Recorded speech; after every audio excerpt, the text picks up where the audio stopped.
Bonjour et bienvenue sur le podcast Avocat Juste, l'émission qui donne la parole aux acteurs du monde juridique et à celles et ceux qui en ont besoin. Je suis Sabrina Gapteni, avocate et fondatrice d'Avocat Juste, la solution qui rend le droit et l'avocat plus accessible. Aujourd'hui, j'ai le plaisir d'inviter et de recevoir Fayane qui va se présenter et qui, comme vous, rencontre des problématiques juridiques au quotidien. Bonsoir Fayane et merci d'être avec moi. Bonsoir. Merci d'avoir accepté mon invitation. Il n'y a pas de problème, c'est un plaisir. Dans un premier temps, je vais te laisser te présenter avant qu'on aborde notre discussion et qu'on échange sur à la fois ton expérience avec les avocats et ton expérience sur les problématiques juridiques que tu as rencontrées. D'accord. Alors moi, c'est Fayane, j'ai 29 ans, je suis originaire de Paris. Je travaille dans la grande distribution et en parallèle, je suis auto-entrepreneur dans la distribution automatique. Alors moi, ma problématique d'aujourd'hui, ça concerne mon permis de conduire. J'ai eu un petit souci, j'ai eu une annulation de permis. Et voilà, je vais t'en parler aujourd'hui. Super. Encore une fois, merci d'avoir accepté de te dévoiler. Effectivement, si tu es là, c'est parce que tu as rencontré des problématiques juridiques. On en rencontre tous au quotidien. Et je le vois chaque jour avec mes propres clients. Donc, effectivement, le droit est partout. Que l'on prenne sa voiture, qu'on aille faire ses courses, il y a des problématiques juridiques qui se posent. Et je suis ravie que quand on a préparé cet épisode, que tu m'évoques le fait que tu as conscience de cela. Et donc, effectivement, je te laisse dans un premier temps me dire quelles péripéties t'ont, à un moment donné dans ta vie, empêché d'avancer. Alors, pour parler par rapport à cet épisode du permis de conduire, je savais que j'allais avoir le solde de mon permis nul. Mais je pensais avoir le temps de faire un stage de récupération. Mais malheureusement, je me suis fait rattraper avant. Ma mère m'a dit qu'elle avait réceptionné un courrier parce que j'étais en vacances. Et elle m'a dit qu'elle a récupéré le recommandé, mais elle ne m'a pas dit l'intitulé. Donc quand je suis rentré chez moi et que j'ai ouvert ça, désastre. Ah là, le monde, il s'est effondré. Je me suis dit, oh là là là, cette fameuse lettre 48 SI. Pour ceux qui ne savent pas, c'est invalidation du permis de conduire ou annulation. Et là, j'ai compris que là, j'étais dans une vraie problématique et il fallait à tout prix que je trouve une solution. Eh bien justement, quel a été ton ressenti ? C'est intéressant que je sache concrètement, tu reçois cette fameuse lettre. Est-ce que tu as tout de suite compris ce dont il s'agissait ? Parce qu'avec l'intitulé 48 SU, moi j'ai des personnes qui viennent me voir et qui me disent je ne sais pas ce que ça veut dire, qu'est-ce que c'est, quelles conséquences ça a. Et justement, j'aimerais savoir quelles ont été tes émotions à ce moment-là ? Franchement, pour le coup, dès que j'ai ouvert la lettre, j'en revenais pas. Je l'ai relu plusieurs fois pour être vraiment sûr que c'était mon prénom qui était écrit dessus. Et quand j'ai compris que là, c'était vraiment la 48 SI invalidation, j'étais désemparé. J'ai pris mon téléphone, j'ai commencé à appeler ma sœur, j'ai prévenu ma copine, j'ai dit ah là, ça va être compliqué. Je me retrouve dans un problème.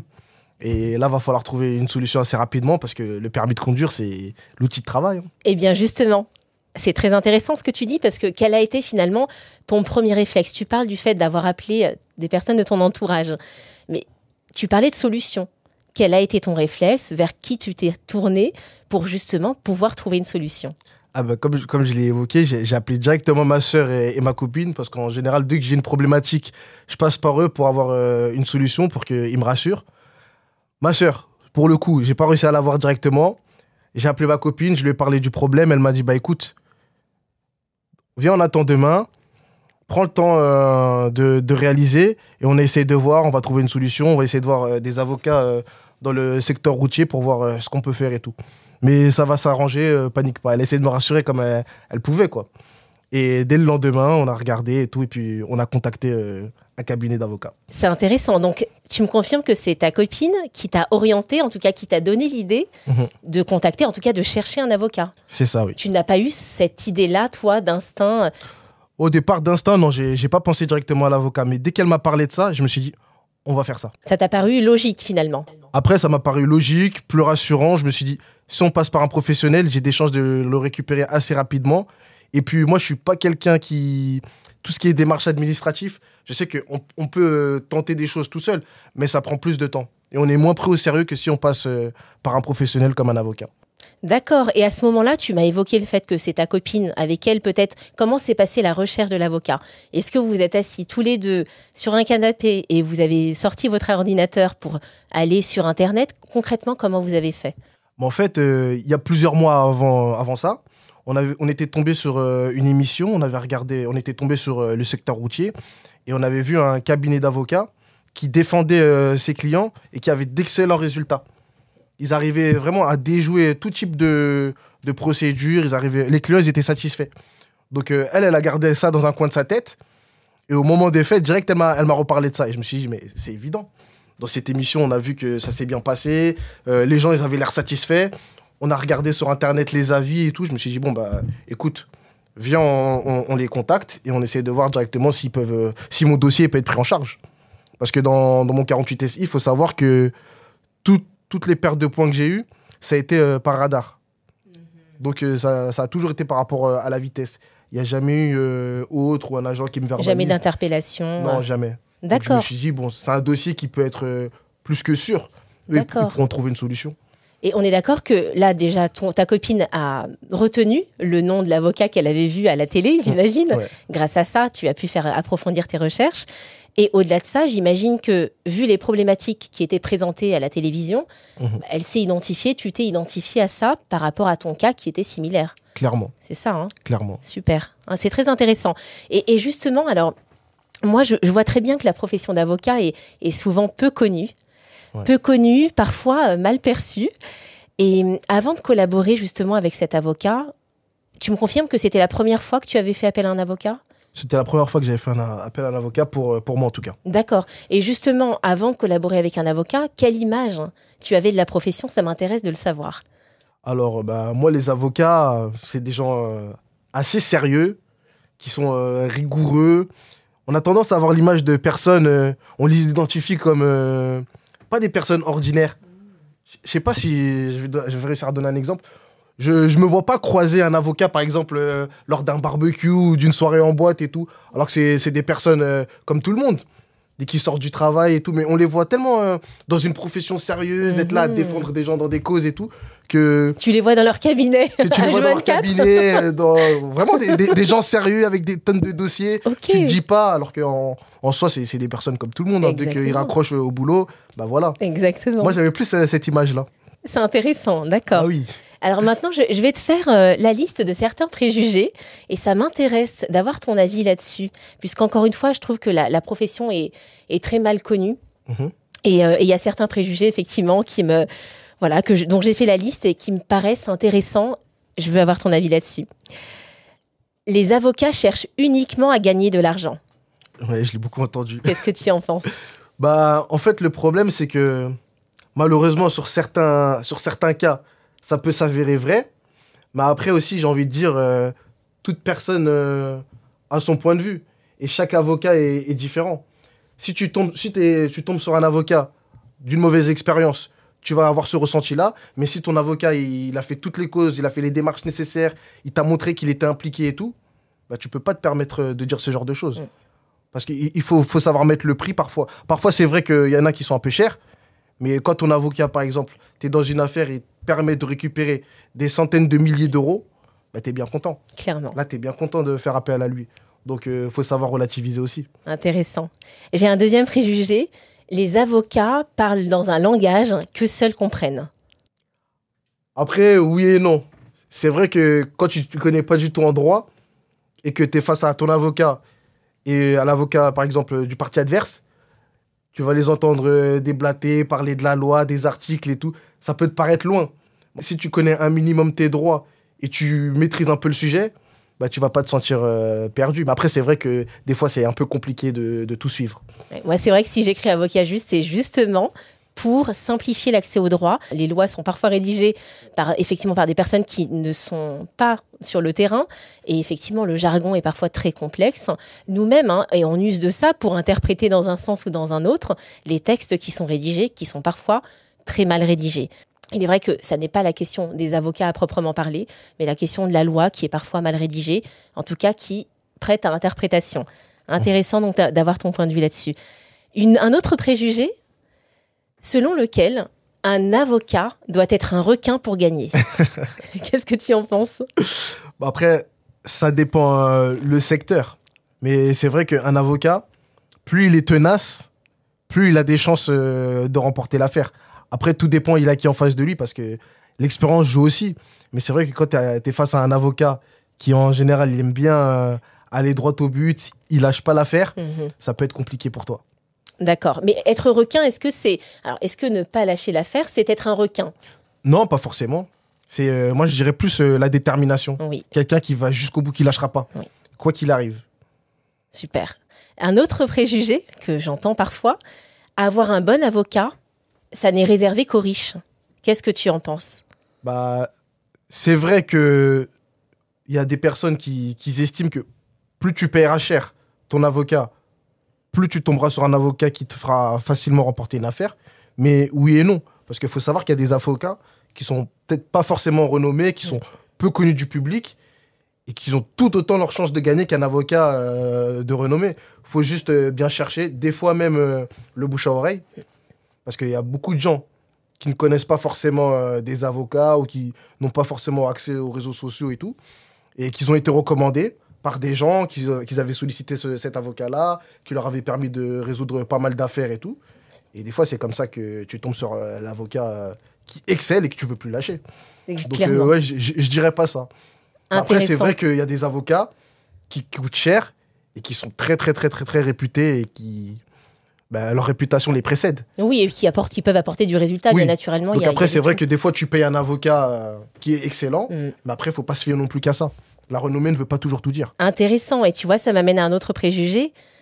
Le bon avocat est celui que l'on voit à la télé. Ça rejoint totalement ce que tu viens de dire. Qu'est-ce que tu en penses de ça? Non, absolument pas. Après, c'est une question de com. Il y a des avocats qui sont prêts à payer pour avoir de la publicité et tout. Ils mettront la main à la poche, mais c'est pas pour autant que ça fait d'eux des meilleurs avocats que ceux qui sont peu connus. Après, il y a des gens aussi qui préfèrent être discrets. Donc, il y a ça aussi qu'il faut prendre en compte. Intéressant. Tout le monde n'a pas forcément envie de se faire filmer. C'est une question de personnalité, voilà, complètement. Et c'est intéressant ce que tu dis, parce que pas plus tard, je te donne l'info, pas plus tard qu'il y a 2 jours, je reçois un mail me proposant de faire partie du palmarès parmi les avocats en 2025. Bien naturellement, c'est comme ce que tu viens de dire. Il faut mettre la main à la poche et payer quelques milliers d'euros pour en faire partie. Il y a bien heureusement des palmarès qui sont de manière totalement gratuite, mais il y en a effectivement la plupart aujourd'hui. Les journalistes et les maisons d'édition, effectivement, elles font payer. Ça leur coûte des sous l'organisation et elles le font payer aux personnes, aux professionnels qui font partie de ces listes-là. Et alors justement, Fayane, c'est intéressant, ça rejoint totalement ce qu'on vient de dire. Quelle est selon toi la définition d'un bon avocat? Alors, pour moi, un bon avocat, il doit avoir un côté psychologue, parce qu'il doit être à l'écoute de ses clients, il doit bien prendre en considération, par exemple, un avocat qui défend la cause des femmes battues. Il doit avoir une écoute particulière. Après, il y a aussi le côté pédagogue. Il doit informer et apprendre certains droits à ses clients, parce que tout le monde ne connaît pas forcément ses droits. Même le plus simple, il y a des personnes qui connaissent vraiment rien. Clairement. Donc, il y a ce petit aussi côté pédagogue de prof, pour bien informer, pour bien faire comprendre à son client. Et après, il doit aussi bien prendre en considération aussi le dossier, les affaires. Il doit avoir une réelle écoute, un réel suivi pour avoir une meilleure plaidoirie ou une meilleure prise sur le dossier. De toute façon, effectivement, moi je le dis toujours, on ne peut bien faire son travail qu'en équipe. Je considère que je forme une équipe avec mes clients. Et à partir du moment où la personne qui nous sollicite, elle nous donne tous les éléments qui nous permettent de bien travailler, de bien connaître le dossier, c'est la personne qui nous raconte sa vie, c'est le point de départ, tu parlais de l'écoute, eh bien tout part de là pour faire du bon boulot et de parvenir à un résultat souhaité tel que le veut notre client, complètement. C'est tout à fait ça. Intéressant ce que tu dis.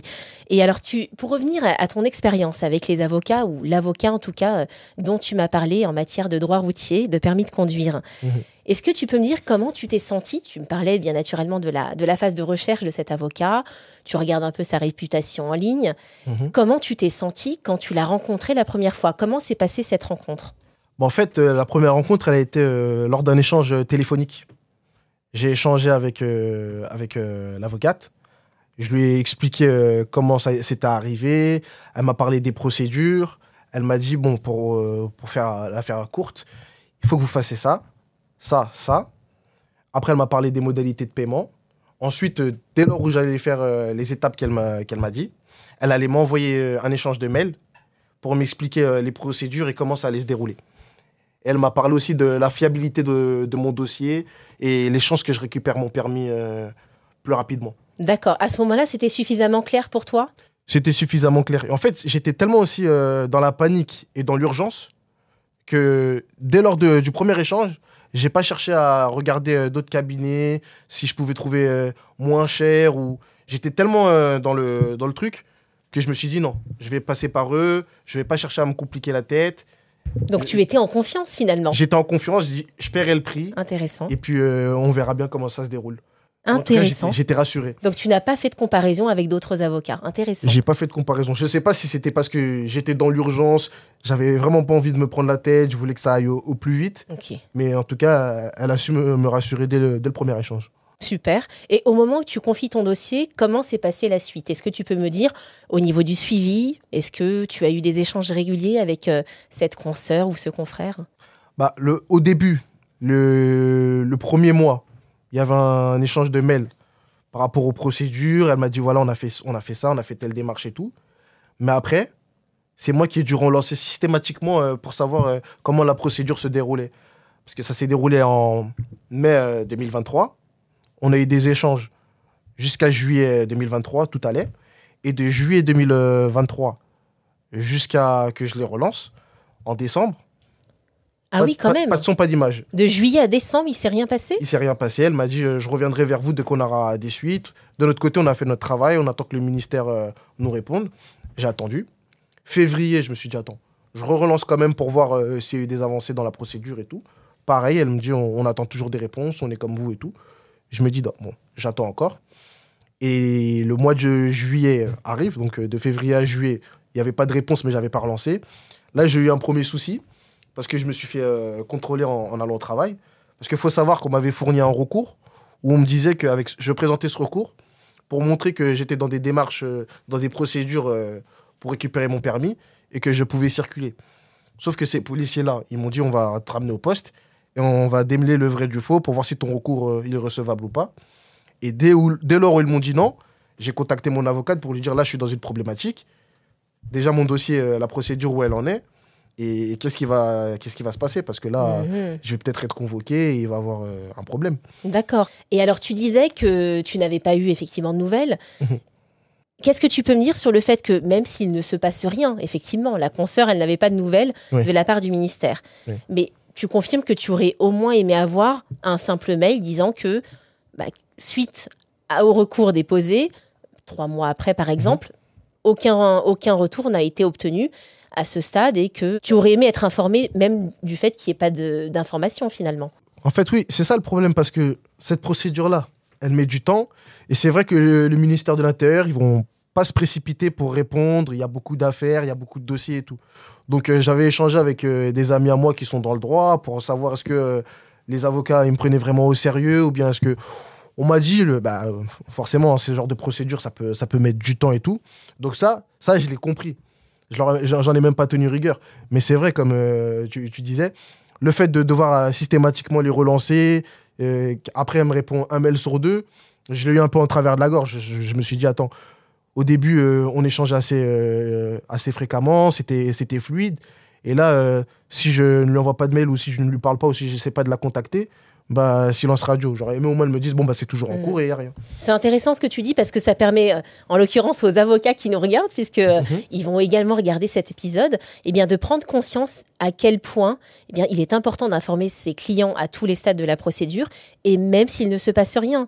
Moi, je me mets des dates butoirs en l'occurrence en me disant j'ai envoyé un courrier de mise en demeure par exemple, en me disant au-delà d'un délai de 15-30 jours, je sais que c'est la date butoir donnée à la partie adverse pour me répondre. Si je n'ai pas de nouvelles, je sais qu'à ce moment-là, j'envoie un mail à mon client ou ma cliente, ne serait-ce que pour l'informer que je n'ai pas obtenu de retour. Donc c'est intéressant ce que tu dis, ton retour d'expérience, ça permet aussi aux avocats de faire un peu autrement dans l'accompagnement de leurs clients. C'est surtout que après, au moins le client ne se sent pas oublié. Il se dit que son avocat il pense quand même à lui et qu'il n'est pas sur un autre dossier, qu'il a mis de côté. Donc ça fait plaisir. Même s'il n'y a pas d'avancée, au moins on sait qu'il a quand même un œil sur notre affaire. Bien sûr, c'est toujours assurant. Et encore une fois, ce que recherchent les gens qui viennent nous voir, c'est un peu plus de sérénité finalement. Tu confirmes, hein? Tout à fait. Oui. Intéressant. Donc franchement, merci pour tes précieux retours d'expérience. Et j'ai une autre question pour toi, c'est-à-dire qu'aujourd'hui, là, si l'un de tes proches devait avoir une problématique juridique, encore une fois, on en a tous chaque jour, qu'est-ce que tu lui recommanderais vis-à-vis de la recherche d'un avocat? Quels sont les conseils que tu lui donnerais à ce sujet? Alors, déjà, d'essayer de se déplacer sur place, dans le cabinet, pour avoir un premier contact avec l'avocat. C'est très important. Ou s'il veut regarder les avis, par exemple sur Internet, qui regarde vraiment les avis négatifs, pas forcément que le positif. Comme ça, il pourra peser le pour et le contre.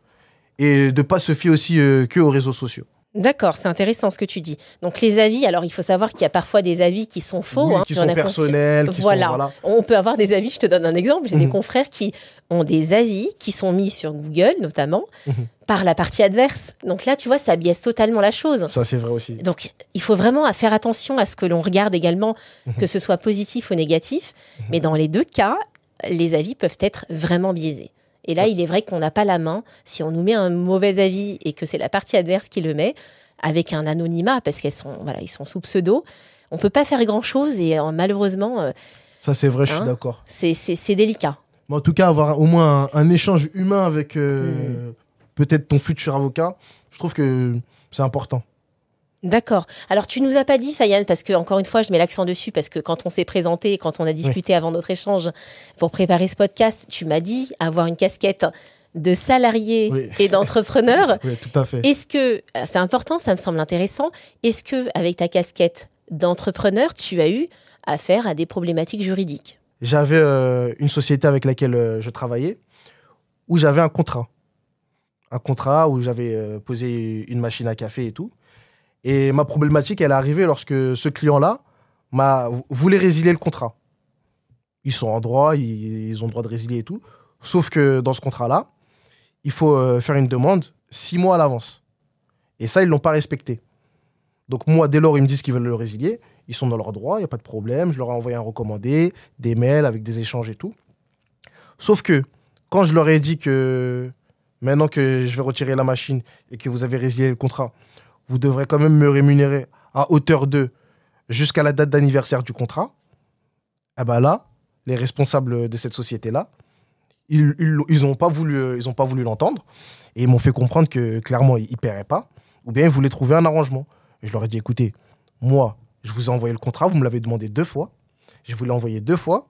Vous êtes censé avoir pris note de ce contrat. Donc, dès lors où je vous ai envoyé le contrat et quelques semaines après, vous me demandez de résilier, c'est que vous avez pris note de tous les articles qui étaient mentionnés dans ce contrat. Bien sûr, contrat qu'ils avaient signé, j'imagine. Contrat que vous avez signé. Bien sûr. Donc, dès lors où vous avez signé ce contrat et que vous m'avez demandé 2 fois ce contrat-là, pour le résilier, il n'y a pas de souci, on résilie. Vous allez devoir payer. Bien sûr, ce qui est prévu au contrat.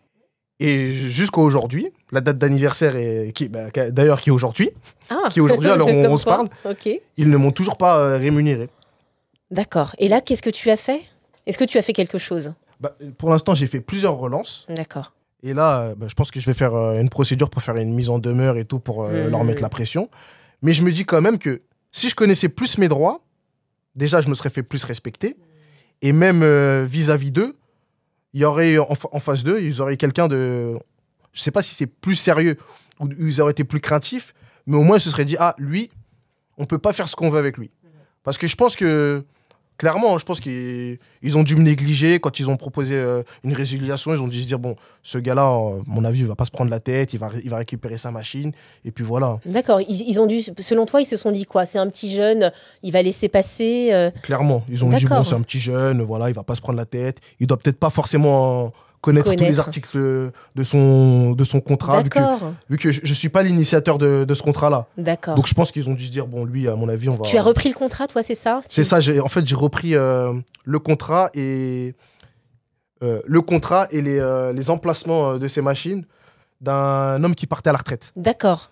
Finalement, l'activité, les contrats, oui. Tu récupères tout ce qu'il y a dans le contrat. Ça veut dire que peu importe que ce soit moi, Pierre, Paul ou Jacques, que je vende tous les contrats, eh ben, ils récupéreront toujours ce qui est marqué dans le contrat. Mais oui, il n'y aura pas de changement de contrat possible. Il faudra créer un nouveau contrat pour... Oui, bien sûr. Donc, ils n'ont pas voulu respecter ce qui était écrit. Ils n'ont pas voulu respecter ce qui est écrit. D'accord. Ils m'ont, entre guillemets, convoqué un jour où je passais pour essayer de négocier. Mais quand ils ont vu que la négociation ne tournait pas à leur avantage, ils se sont dit, bon, bah... Quand tu dis la négociation ne tournait pas à leur avantage, tu as refusé toute négociation ou qu'est-ce que tu as fait? Bah, en fait, quand le responsable il est venu me voir, quand il a compris qu'il devrait payer, il m'a dit, on va pas payer une machine qui n'est plus dans nos locaux. Je lui ai dit, oui, vous n'allez pas payer une machine qui n'est plus dans vos locaux, je suis d'accord avec vous. Mais dans le contrat, c'est ce qui est stipulé. Exactement. J'ai dit, ce contrat-là, quand je l'ai envoyé, c'est qui l'a feuilleté? Il m'a dit, c'est la direction. Je dis, ben voilà, voyez avec la direction. La direction a validé. La direction a validé. Bien Ensuite, sûr. il m'a proposé de déplacer la machine pour la mettre dans une autre salle de leur société. Une salle qui n'est pas fréquentée. D'accord. Parce qu'eux, ils voulaient poser une autre machine d'un concurrent. D'accord. Je leur ai dit non, je ne vais pas déplacer une machine pour la mettre dans un endroit où personne ne va consommer, sachant que ici c'est la salle de réunion principale, juste pour vous faire plaisir. Comme ça, on attend la date d'anniversaire et je récupère ma machine. Dans tous les cas, il faut être payé, bien sûr. Bah, c'est ça, ils ont voulu m'entourlouper. Et quand il a vu que je ne me laissais pas faire, lui, qu'est-ce qu'il a fait? Justement, pour revenir, il a dit, bon, dans ce cas-là, je vais faire feuilleter ce contrat à mon avocat. D'accord, et depuis, tu as eu des nouvelles? J'ai pas eu des nouvelles de son avocat parce qu'à mon avis, s'il l'a vraiment fait, son avocat lui a conseillé. C'est plutôt bon signe pour toi. Voilà, son avocat a dû lui conseiller de soit payer, soit de faire profil. Ah, mais clairement, d'accord. D'accord. Et toi, donc, la prochaine étape, qu'est-ce que tu envisages? Tu m'as parlé d'une mise en demeure. Je pense que je vais essayer de leur mettre la pression pour faire une mise en demeure pour qu'ils payent. Intéressant. Et là, est-ce que tu vas faire appel à un avocat ou pas? Pas forcément. Je pense que là, je vais essayer de me débrouiller tout seul pour faire la mise en demeure. Mais après, si ça va plus loin, oui, là, je passerai par un avocat. Intéressant. Et encore une fois, cette histoire de contrat est révélatrice pour moi. C'est que les gens s'engagent à un instant T, mais ne connaissent pas forcément toutes les conséquences de cette signature d'un contrat. Et ça, on le voit tous les jours. Pas plus tard, ça c'est intéressant, mais encore une fois, ça me désole en même temps parce que je fais en sorte de donner des astuces et avec Avocat Juste, on le fait avec plusieurs confrères et consoeurs. C'est-à-dire que toute signature vous engage juridiquement. Et pas plus tard qu'il y a 2 jours, une de mes clientes m'annonce qu'on lui a fait signer un peu à la volée, ce qui est finalement une convocation à un entretien préalable à sanction disciplinaire en droit du travail. Alors, elle travaille encore dans un aéroport. On lui dit de se garer sur un dépose-minute. Donc, elle n'a à peine que 10 minutes pour faire l'aller-retour. Elle, en fait, son objectif, c'était d'obtenir un courrier de confirmation d'une médiation, puisqu'elle a dénoncé des faits de harcèlement moral. Donc, elle s'attendait à recevoir finalement ce fameux courrier lui disant « La médiation est prévue à telle date ». Elle m'appelle et elle me dit « Mais maître, quand je suis retournée dans ma voiture, avec ces fameux 10 minutes de pause dans le dépose-minute, je me suis aperçue que j'avais signé une convocation à un entretien préalable à sanction disciplinaire pouvant aller jusqu'au licenciement. » Elle me dit « Mais maintenant, qu'est-ce que je fais ?» Bref, on en est à des situations où les gens, sous prétexte d'une urgence, d'une pression qui leur sont mises, finalement, signent n'importe quoi sans savoir ce que ça recouvre. Donc, encore une fois, je ne le dirai jamais assez, mais ce que tu dis, c'est aussi révélateur de ça, c'est qu'il ne faut rien signer sous prétexte qu'on vous dit « il faut aller vite ». Je pense que toi, tu es d'une personne qui est suffisamment posée et qui ne subit pas la pression. En plus, en étant entrepreneur, il faut. Sinon, on se fait avoir constamment. Mais voilà, ce podcast est aussi l'occasion de mettre l'accent sur ce type de choses qui arrivent vraiment assez fréquemment et ça m'horripile vraiment. Ça m'embête à chaque fois de voir que des gens se font avoir. C'est vrai, surtout dans le domaine professionnel. Les patrons, ils sont très, très, très, très forts pour faire signer, mettre la pression aux gens. Et les gens, forcément, ici, ils ne prennent pas le temps de lire tous les documents parce que des fois, c'est même la confiance. Oui. Alors que derrière, il y a, tu vois. Il y a parfois, malheureusement, de mauvaises intentions. C'est ça. D'un côté comme de l'autre, d'ailleurs. On peut le tourner, effectivement, des deux côtés. Il y a des salariés aussi, c'est vrai, qui font... Malheureusement, c'est compliqué. Et alors, on va terminer avec ce podcast et l'idée, c'est de peut-être, tu sais, je te le disais, moi, si j'ai créé Avocat Juste, c'est pour vraiment mettre en avant le fait que, d'une, il existe des avocats de confiance qui se donnent à fond, qui ne sont pas forcément visibles, comme tu le disais tout à l'heure, qui ne sont pas sur des plateaux télé, qui sont suffisamment discrets, en tout cas qui souhaitent le rester, mais qui font leur boulot et qui le font de manière excellente. C'est eux que je veux mettre en avant grâce à cette plateforme Avocat Juste qui rend le droit et l'avocat plus accessible. Et donc l'idée, c'est de dire, grâce à ce que tu vas me dire, ta parole est précieuse là-dessus, j'aimerais que tu donnes quelques conseils aux avocats qui nous regardent et dans le but finalement, quelques conseils dans le but de leur faire prendre conscience peut-être de la manière dont il pourrait mieux accompagner les gens qui les sollicitent. Qu'est-ce que tu donnerais comme conseil à des avocats qui voudraient faire un peu mieux, finalement, ce pourquoi on les sollicite? Alors, je peux même te donner un exemple. Dans mon entourage, j'ai un de mes oncles qui a eu des soucis avec son identité et tout. Il a fait appel à un avocat de renom. Donc, c'est un avocat renommé et tout dans son domaine. Et la problématique que mon oncle il a eu avec cet avocat-là, c'est que pendant des années, son dossier a traîné. Il n'y avait pas forcément les avancées qu'il voulait. Il a dû payer à chaque fois. Tu sais, certains clichés qu'on disait. Oui. Et ça se passait pas bien pour lui. Jusqu'à qu'il se retrouve dans une réelle problématique, même bancaire. Oui. Et du coup, nous, on lui a conseillé de changer d'avocat. Et on a trouvé un avocat qui n'est pas forcément renommé, qui n'est pas très connu du public, mais qui a été recommandé par un confrère avocat, mais qui, lui, n'exerce pas dans le domaine qui aurait pu aider mon oncle. Et cet avocat-là, il lui a dit, moi, je connais ce confrère-là, et ce confrère-là, il a un petit cabinet et tout, il a dit, il est très, très bien. Et ma mère, elle a dit, bon, on va tester avec cet avocat-là, on a essayé avec l'autre, ça a été compliqué, pendant des années, on a payé et tout, on n'a pas forcément vu les avancées qu'on voulait. Et avec le nouvel avocat, en très peu de temps, il a réussi à faire pas mal de choses avec un budget plus restreint que l'autre avocat. Et il y a eu des avancées dans son dossier vraiment très remarquables. Génial. Donc déjà, comme on disait au début du podcast, c'est pas forcément la renommée qui fait les choses. Moi, je dirais c'est l'implication de l'avocat. C'est le côté aussi humain. Parce que cet avocat-là, il a pris limite les choses personnellement. Il s'est impliqué. Et tu sens que le gars, il a travaillé d'arrache-pied. Donc moi, je dirais c'est plus ce côté-là. Tu sens donc l'engagement, c'est l'engagement que tu ressens. Et il était vraiment à l'écoute. Intéressant. Il était vraiment à l'écoute. Il n'a pas laissé traîner le dossier, alors qu'il a quand même pas mal d'autres affaires. Hein. Oui. Mais tu sens que cet avocat-là, il est impliqué sur chaque dossier. Il vit la chose. Et ça, tu le sens, tu veux dire physiquement? Enfin, comment ça se manifeste concrètement, cet engagement? Moi, par exemple, ma mère, elle a échangé avec lui. Et quand on lui explique les choses, déjà, il est très à l'écoute. Il donne des bons conseils. Il prend même des initiatives. Il n'attend pas il va directement. Okay. Par exemple, c'est lui qui s'est rendu à la banque. Il a rédigé un courrier. Il est parti, il l'a remis en main propre au siège pour débloquer vite la situation, pour expliquer que cette personne-là va se retrouver dans une très, très grosse problématique si vous ne faites pas quelque chose. Oui, c'est son humanité en fait qui parle. Hein. Et après, il n'était pas obligé d'aller jusque-là. Oui. Même il aurait rédigé le courrier, il l'aurait fait poster. Oui. C'était largement suffisant, il avait quand même fait son travail. Oui. Mais le fait de se déplacer et le fait d'être avocat, même eux en face, ils voient qu'ils ont une personne forcément qui va être plus prise au sérieux que si c'était mon oncle qui serait arrivé, qui aurait toqué à la porte, qui aurait dit oui, voilà. Donc c'est très, très, très... c'est un très, très bon côté d'avoir un côté humain. Génial, bien sûr. Et de toute façon, on est soumis à un serment, qu'on prête serment quand on devient avocat. Donc pour moi, c'est quand même la base. L'humanité, l'engagement, le côté... Alors, bien naturellement qu'on gagne, il y a une contrepartie, de l'argent contre effectivement notre investissement en travail. Mais il faut savoir que notre serment précise quand même qu'il devrait y avoir un côté désintéressé.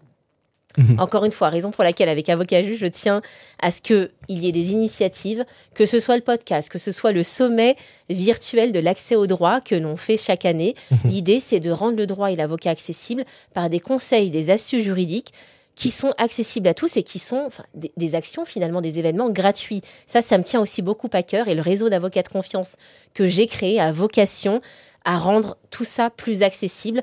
La question de l'argent... Tu l'as dit toi-même, on est prêt à mettre de l'argent quand il y a du résultat. Ça, il n'y a pas de doute là-dessus, même si, attention, l'avocat n'est tenu qu'à une obligation de moyens. On doit faire notre maximum. On ne peut pas garantir le résultat. Mais pour autant, tu l'as dit toi-même, quand on voit un avocat qui se donne à fond, même s'il n'obtient pas le résultat escompté, clairement, le client le voit. Ça fait toute la différence. C'est sûr. Oui. Si tu vois que ton avocat, il a tout mis en œuvre pour toi... C'est vrai. Qu'il a été investi, qu'il t'a accompagné réellement comme il le fallait, si tu perds, c'est des choses qui peuvent arriver. Mais ça fait toujours plaisir de voir qu'il a été là jusqu'au bout. Mais oui. Donc c'est toute la différence.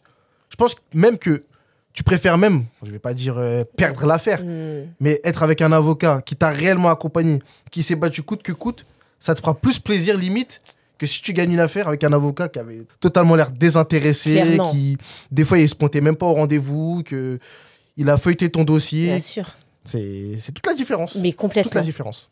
Bah, super. Ces retours d'expérience, Fayane, sont très précieux, tant pour les citoyens qui, comme toi, sont confrontés chaque jour à des problématiques juridiques, qu'aux avocats, que j'en suis sûre, vraiment, tu vas aider à vraiment déceler les petites choses qui sont peut-être à revoir dans leur pratique. En tout cas, j'invite J'espère bien. les confrères et les consoeurs à prendre conscience de cela, parce que c'est primordial pour l'avenir de notre profession, pour son image. Et de toute façon, moi, je considère que ceux qui vont tenir sur la durée ne seront que ceux qui font le boulot correctement, avec humanité, avec engagement. Pour moi, effectivement, tu l'as dit, c'est la base de l'exercice de cette profession. Donc, merci beaucoup Il y a pour tout pas ce que de tu souci. nous as Je apporté. voudrais juste rajouter un truc, Bien c'est sûr. que quoi qu'il arrive, qu'on ait des bonnes expériences ou des mauvaises expériences avec des avocats, un avocat, c'est un métier dont on aura toujours besoin. C'est comme un médecin. Ben, ça fait Que plaisir. ce soit pour toi ou pour un de tes proches, tu devras toujours solliciter un avocat. Ça fait plaisir. Et alors, ça m'amène à une autre question, tu vois. Dis-moi. À l'ère de l'IA, là aujourd'hui, on parle tous d'IA, c'est dans l'ère du temps. Est-ce que tu penses, c'est intéressant d'avoir ton avis, est-ce que tu penses que l'avocat peut être remplacé par l'IA un jour? Pour moi, non. Après, on verra dans le futur. Mais comme je te disais, c'est vraiment le côté humain. Moi, je suis peut-être de l'ancienne école, je suis peut-être vieux jeu, mais je préférerais toujours privilégier le fait de m'entretenir, d'échanger avec une personne, même si c'est pas face à face, parce que lors de mon affaire, j'ai échangé téléphoniquement. Mais je pense pas encore qu'on soit prêt dans ce domaine-là à utiliser l'IA. C'est trop dangereux. C'est trop dangereux, ça peut être faussé. Oui. Parce que si tu as, entre guillemets, un enjeu très très important et que tu te fies à l'IA, bah, c'est prendre le risque avec l'algorithme et tout de se faire avoir. Clairement, et d'avoir de fausses informations. Je te donne, Bah, c'est ça. ça me permet de donner, je ne sais pas si tu connais cette anecdote, un confrère qui exerce aux États-Unis, il y a quelques années maintenant, ça date d'il y a quelques années déjà, qui, dans le cadre du traitement de son dossier, a demandé à l'IA de lui chercher de la jurisprudence, une décision de justice au soutien des intérêts de son client qu'il défendait. L'IA lui a sorti une jurisprudence en disant la Cour suprême, à telle date, a donné raison à X qui correspond au même profil que son client. Il a soumis ça dans son argumentation. Le juge s'est aperçu que c'est une décision de justice qui n'a jamais existé. Et donc là, alors il s'est fait lyncher, ne serait-ce que par les médias, on voit son nom partout, et en même temps, il encourt des sanctions disciplinaires. Donc, tu as raison, ça rejoint ce que tu as dit, c'est même si l'IA, au fur et à mesure, elle est un peu plus performante chaque année, il y a toujours ce risque, tant pour les citoyens qui font appel à elle, et surtout pour les avocats, qui sont censés vérifier de toute façon la moindre information. Eh bien, effectivement, c'est trop dangereux, et ça me rassure le fait que tu sois aussi d'accord avec moi, que l'IA ne remplacera pas l'avocat, pas de sitôt en tout cas. Ah bah, j'espère pas. Hein. Après, l'IA, c'est une très très bonne chose, mais je pense que le problème de l'IA, c'est que est-ce que ça va pas finir par nous dépasser? C'est intéressant ce que tu dis. Je suis en train de lire un bouquin là-dessus. Effectivement, on risque d'être dépassé par finalement ce système que l'humain a créé, mais dont il n'aura peut-être pas le contrôle et plus le contrôle à un moment donné. C'est ça. Très intéressant. Tu vois, on finit par une note un peu philosophique. C'est intéressant. Et est-ce que tu aurais quelque chose à rajouter, Fayane? C'est hyper intéressant d'échanger avec toi. Bah, sur quoi c'est encore par rapport à l'IA? Un conseil peut-être aux citoyens. On a parlé de l'avocat, tu as donné des petits conseils. Qu'est-ce que tu recommanderais à des citoyens qui sont peut-être perdus aujourd'hui, qui au quotidien se posent mille et une questions et qui peut-être ne s'en posent pas d'ailleurs? Ils se disent que telle problématique finalement n'est pas si grave. Mais quelques temps plus tard, quelques semaines plus tard, la situation peut s'aggraver, que ce soit son permis de conduire ou autre. Quel réflexe est-ce que je sais pas, tu as peut-être des petits conseils, quelles ressources tu leur dirais d'activer? Bon, effectivement, j'ai bien compris que l'entourage était précieux. Oui. Voilà, un citoyen qui, comme toi, n'y connaîtrait, en l'occurrence, toi, tu t'y connais, mais un citoyen qui ne s'y connaîtrait pas du tout en droit et qui ne saurait pas, qui aurait peut-être peur de l'avocat d'ailleurs. Quel conseil tu lui donnerais? Ne pas avoir peur de s'informer, essayer de regarder un maximum soit de documentation ou de regarder de reportages, ne pas hésiter même à échanger avec des gens, parce que parfois en parlant avec des personnes, tu peux te rendre compte que tu peux avoir potentiellement des gens dans ton entourage qui peuvent t'aider, que ce soit pour le droit ou pour un autre secteur. Hein. Ne pas hésiter à poser des questions et surtout ne pas être laxiste. Parce qu'il y a, C'est-à-dire Bah, il y a beaucoup de gens qui ont tendance à être laxistes. C'est vrai que moi, sur certains trucs, je le suis. Mais parfois, on laisse traîner les choses. Et après, on se retrouve rapidement dépassé. Donc, dès qu'il y a une légère problématique, tout de suite en parler ou essayer de trouver une solution. Intéressant. Pour pas se faire avoir. Mais oui, et solliciter son entourage en cas de besoin, parce qu'on peut pas... alors certains ont une phobie administrative. Hein. Dans tous les cas, il faut demander l'avis d'autres personnes. C'est intéressant ce que tu dis. Ah oui, après, c'est vrai qu'il y a des gens, ils n'aiment pas forcément raconter leur vie. Mais tu n'es pas forcément obligé de rentrer dans le concret. Tu peux simplement échanger. Et des fois, en parlant avec une personne, tu peux avoir le remède sans même le savoir. Complètement. Donc, faut pas hésiter à parler. Super. Très bon conseil de la vie en général. Ah oui, de la vie en général, il faut vraiment pas hésiter à parler. Que ce soit dans l'entrepreneuriat ou effectivement. Dans l'entrepreneuriat, pour un salarié, parce que même un salarié qui rencontre des problématiques au travail, il y a des gens, ils ont tendance à garder pour eux, que ce soit dans tout. Oh oui. Même dans le perso, il faut pas hésiter. Et on termine sur une super note d'optimisme et de positif, qui fait que on avance a priori mieux dans sa vie quand on est bien entouré et quand on s'informe sur ses droits. Surtout s'informer. Fayane, franchement, merci beaucoup pour ton apport. Merci à toi de m'avoir invité. Incroyable cet épisode. Je suis ravie de m'être lancée dans l'aventure et il y en aura d'autres. J'espère bien. J'invite celles et ceux qui nous suivent et qui regardent cet épisode à suivre et à s'abonner à la chaîne YouTube Avocat Juste, à nous suivre sur nos réseaux sociaux puisqu'il y aura des nouveautés dans les prochaines semaines. Et on vous dit à bientôt. Et encore une fois, Fayane, merci encore. Merci beaucoup. Je te souhaite le meilleur pour la suite. Merci beaucoup. En tout cas, c'était un plaisir. À bientôt. À bientôt.